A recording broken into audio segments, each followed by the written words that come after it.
résumer l'histoire très simplement, on est toujours avec la famille Lambert, qui sont des notaires installés à Rouen. Alors j'avais choisi la ville de Rouen parce que je la trouvais assez symbolique d'une ville, une grande ville, ville grande, moyenne de province, et que ça me semblait être un théâtre assez idéal pour y placer une histoire de bourgeoisie.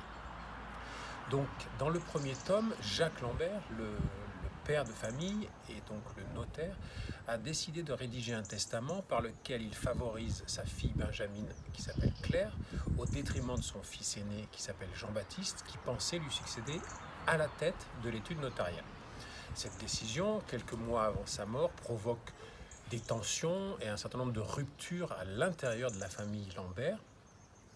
Et à la fin du premier tome, on les laisse complètement divisés.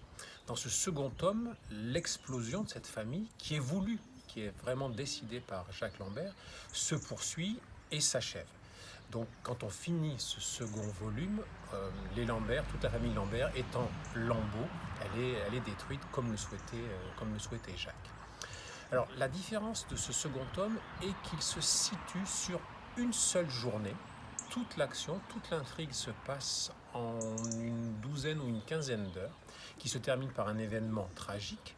Et on arrive à cet événement tragique par plusieurs lignes de narration concurrentes qui se côtoient jusqu'à se rejoindre à ce moment qui est on va dire, le paroxysme, le sommet de l'ouvrage.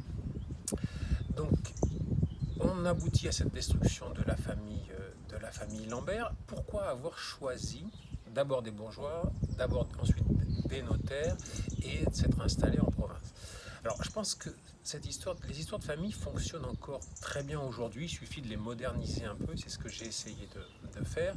Il suffit par exemple de voir les succès du film À couteau tiré ou des séries par exemple, alors l'une qui est assez ancienne qui s'appelait Six Feet Under ou une qui est beaucoup plus récente qui s'appelle Succession, qui a eu un Golden Globe au mois de janvier. Donc le public, je pense, est encore intéressé par ces histoires de famille parce qu'il s'y reconnaît, parce qu'il y trouve des thématiques, des sentiments, des rivalités, des tensions, des jalousies, qu'il connaît et avec lesquelles il est familier, mais qui fonctionnent toujours très bien. C'est-à-dire qu'il y a quelque chose un peu d'éternel dans les histoires de famille, dans les querelles de famille.